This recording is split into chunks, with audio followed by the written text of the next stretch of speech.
بسم الله الرحمن الرحيم. بعد تعادل نادي الزمالك مع المقاولين، وبجد الواحد يعني زهق وما عادش عارف يقول ايه من اخطاء في البدايه من مستر اوسوريو لكوارث من المشبوه امين عمر. كوارث من المشبوه امين عمر. اولا الانذارات المفرطه في الملعب بداعي وبدون داعي للاعيب الزمالك، اكتر من 6 لاعيبه خدوا انذارات.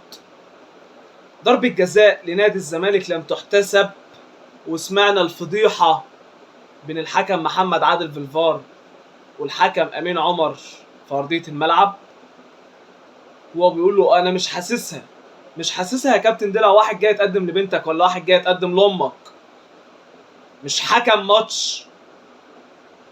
فالكرة في ايده، يا ضربة جزاء يا فاول، فحضرتك ولا حسبت ده ولا حسبت ده.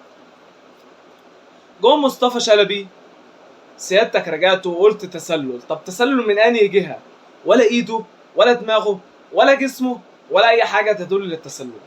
ولماذا قلت ان التسلل؟ دلوقتي هدف المقاولين من ضربه ركنيه، وهي مش ضربه ركنيه، ده عبد الغني بيحجز على الكوره، وحكم الرايه اصلا ما رفعش انها تبقى ضربه ركنيه.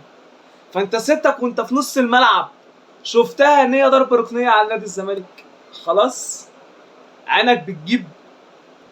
فانت فعلا غير امين، ودي مش اول مره تعمل كوارث قدامنا وقدام نادي الزمالك. فالزمالك خرج من المباراه بتعادل 1-1 بفضيحه تحكيميه، ثم اخطاء من مدرب نادي الزمالك في البدايه. لو انا هشيل اخطائي فانا عايز حقي في الملعب كحكم، ولو انا هشيل اخطاء الحكام فانا عايز تشكيل عادل من مستر اسوري. بدات غلط وتبديلاتك معظمها غلط، وانا عايز افهم، هو انت صبحي ماسك عليك زله، ماسك على عبد منصف زله، ماسك على حد في الجهاز الفني زله؟ طيب حاتم سكر وحسام عبد المجيد ربنا رجعه بالسلامه، انت بدات بيهم ليه؟ المفروض حسام عبد المجيد كان يقعد تأديبيا حتى لو محتاجه، بس أدبه وعرفه اللي عمله ده غلط. حاتم سكر، عبد الشافي، حاتم سكر احسن من عبد الشافي. محمد طارق شوف النهارده كان عامل ازاي اللي طلبت بيه يلعب الماتش اللي فات.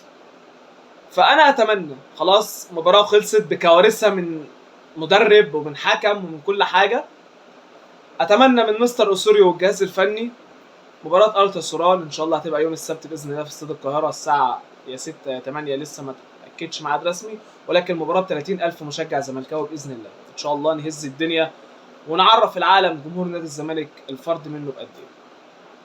ولكن النقطه دلوقتي اللي بتكلم فيها، عواد في حراسه المرمى، مباراه ارتا سولار، عواد في حراسه المرمى، خط الدفاع محمد طارق ومحمود علاء، عبد الشافي وحمزه المسلوسي، نص الملعب نبيل عماد دونجا ونيمار واوباما، سيزو وشلبي، وفي الهجوم مصطفى الجزيري. عندي بره على الدكه هيبقى مضاي، شيكابالا، فتوح لو رجع باذن الله بالسلامه، هيبقى عندي عمرو السيسي، هيبقى عندي ايشو. ولكن هو ده التشكيل المثالي اللي انا اقدر ابدا بيه. ممكن العب بعبد الغني مكان اوباما في نص الملعب، عبد الغني كويس في نص الملعب على فكره احسن من الدفاع، يعني عبد الغني كويس في نص الملعب احسن من الدفاع. فانا اتمنى هذه الخطه اللي العب بيها قدام نادي التر سولار، لاني انا محتاج اكسب 3-0 3-0 فيما يفوق بقى زي ما انا عايز، بس النتيجه اللي انا محتاجها ان انا اكسب التر سولار 3-0.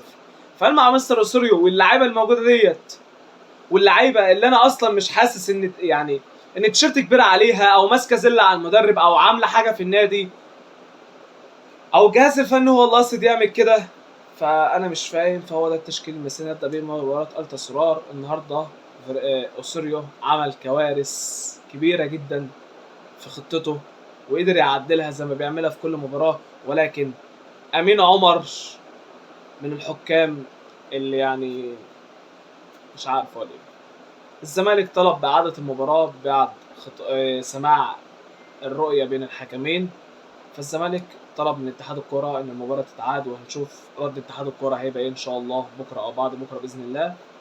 عاش نادي الزمالك وعاش والله حب في قلوبنا، زي ما غلطنا وزي ما زعقنا وزي ما اتعصبنا وزي ما اتحرق دمنا، هنقول كل الدعم للاعبي وجهاز نادي الزمالك في مباراة التصرار الكيني، أنا آسف الجيبوتي، في مباراة العودة بأمر الرحمن. إن شاء الله الزمالك يكسب ونتخطى عقبة دور 32 بأمر الرحمن. إلى اللقاء.